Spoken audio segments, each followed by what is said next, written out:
drive sa kanya. Hello po mga Kalingap, welcome back po sa aking YouTube channel, Kalingap Dan. So ngayon po kasama natin si Pure Health at si Red Zane. At meron po tayong, si Red Zane, meron po siyang mission. Kami po ni Pure Health ay nandito para samahan siya.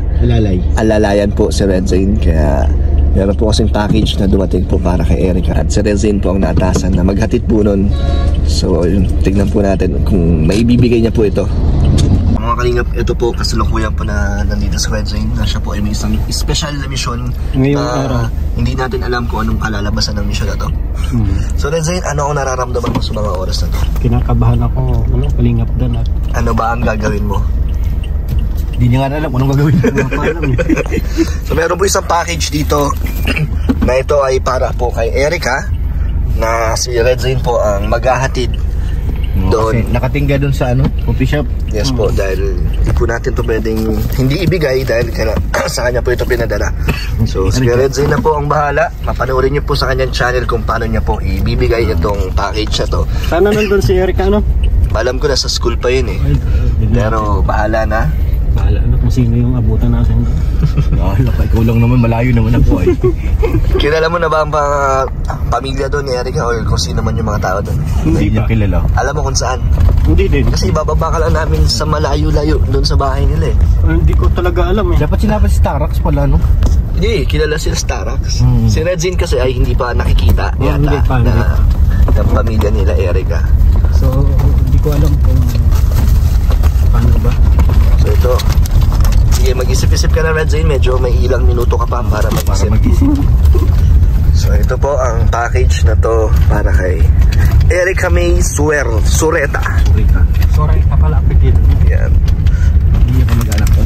Pagpanggap ka na lang na delivery mo. Taga JRS Express ka. Ito, JRS Express. So, abangan po natin sa Red Zane. Anong pangalan? Erica J. Erica May? Oo. Erica May Surete. Ay, Sureta. Ito, Bimo, taga JRS Express po ako. Meron pong package na pinapadala. Interview mo sila konti. Sabi mo, kamusta na po kayo? Naku po, Diyos ko. So, Pure Health, saan tayo magtatago? Dito lang, baba natin kasi bahala na siya magbalik dun, maglakad. Baka siya nang babalik mag-isa. Lakad na lang. Bahala siya, malaki na yun eh. Medyo malayo-layo pati. Layo-layo yan. Ang tanong, makakabalik pa kaya? Ayun lang, yun lang, hindi ko rin alam.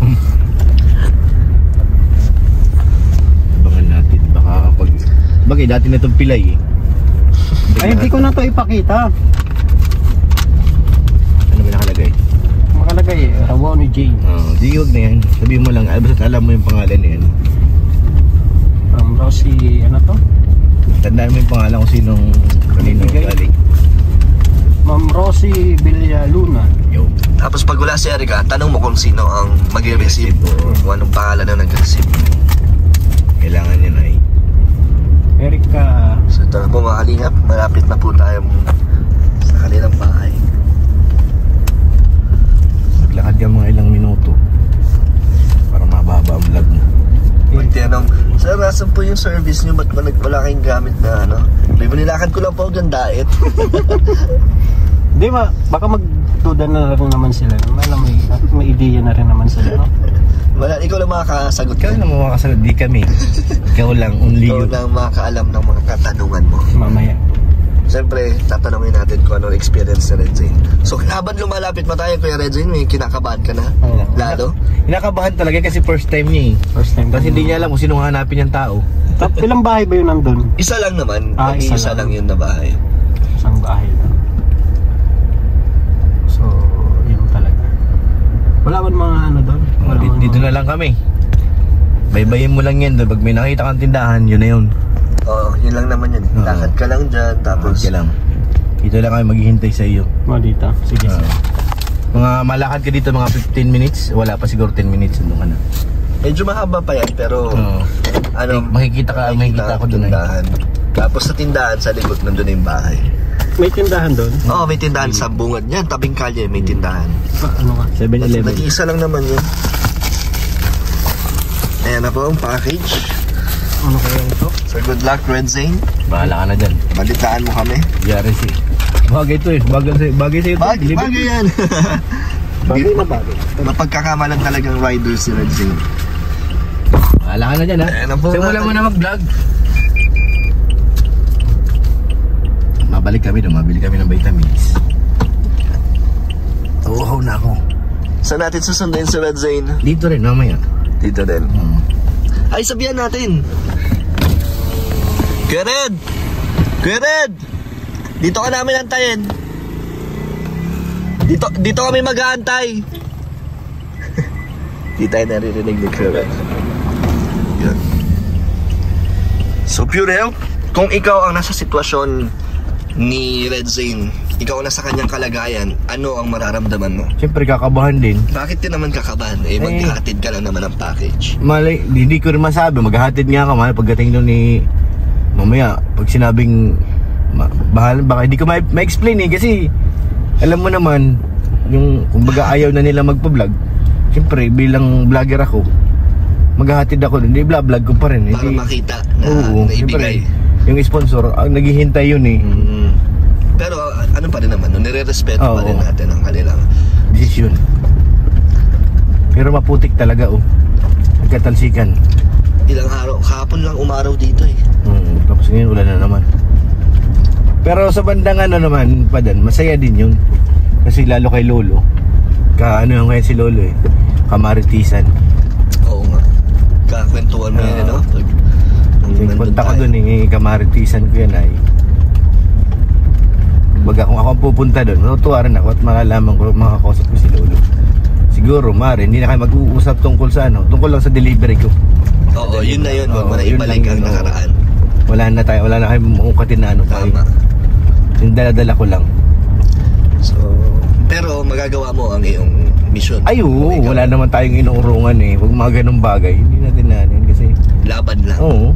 So, si Red Zane, tingin na, alam naman natin kaya na Red Zane yan. Sadya, hindi niya lang din alam pa, no? Oo. Hindi niya pa kasi alam yung itsura ng bahay, kaya yun yung challenge sa kanya, hahanapin niya. Sino Tapos, nasaan tayo? Ayun. Nico? Nasaan? Naglalakad, naka-jacket. Hindi. Alam ko si Kuya Nico ay. So, dito po muna tayo mga lingat. Dito muna tayo magkatago. Babalikan po natin doon si si Red Zane. Wala na sa kanya. So, ito na po, si Red Zane, pabalik na sakto. Wala na ang package, mukhang naibigay niya po. Naibigay niya mukhang mission success po yata si Red Zane. Ayan na po. So tatanungin natin kung paano po naging kung paano naging kaganapan sa kanyang mission. Kung success ba? O hindi. Ayan na po si Red Zane. Sinundo na tayo nila Pure Health Siyempre, ganun talaga. Nahiya ako sa'yo tol. Galakad ka eh.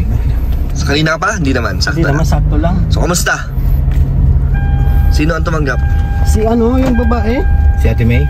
Kapatid? Yung maganda? Maganda? Si Ate May yan. Anong sabi? Nakilala ka? Hindi man ako nagpakilala. Anong sabi kuya Salamat daw sa nagbigay. Kay Ma'am Sino ba yan? Ma'am Rose. Wala si Erica? Wala, nasa school pa daw. Susunduin pa lang daw ng asawa niya. Ay, oo, tama. Asawa niya taga-sundo kay Erica? Oo. Asawa ni May? Asawa ni May. So, success. Success naman. Mission accomplished po si Red Zane. Pinagpawisan nga. Naka-vlog ka? Na-vlog mo yun? Oo, pinagpawisan nga ako bro. Kinabahan ka? Oo. So, marami. Pero mabait noon yung kapatid. Mabait lahat yun. Mabait Hindi ako naiiyak sa camera. Tinutukan ko ng camera. Mabait yan si Ate May. Pumayag naman. So yun mga kalingap, panoorin niyo po sa channel ni Red Zane. Nagpasalamat naman si Ate May. Mabait yan. Mabait yan si Ate May. May yung daan dito. So paano mo Kuya Red Zane, paano ka nagpakilala? Anong binigay ang package?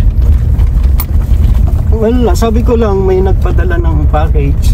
Anong pagpapakilala mo? Ako po si Red Zane, gano'n. Hindi na ako nagpakilala. Hindi na, sabi mo wala may package. Oo, may package. Andun siya sa tindahan. Oo, nandun siya sa tindahan kasi may dalawang babae nandun eh.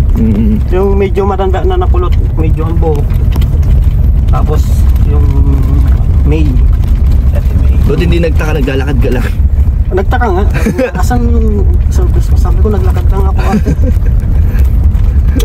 Ay, kasi sila sa abala pa kita. Hindi po okay. Ay! Pero maganda. Ganda si ate. Ay.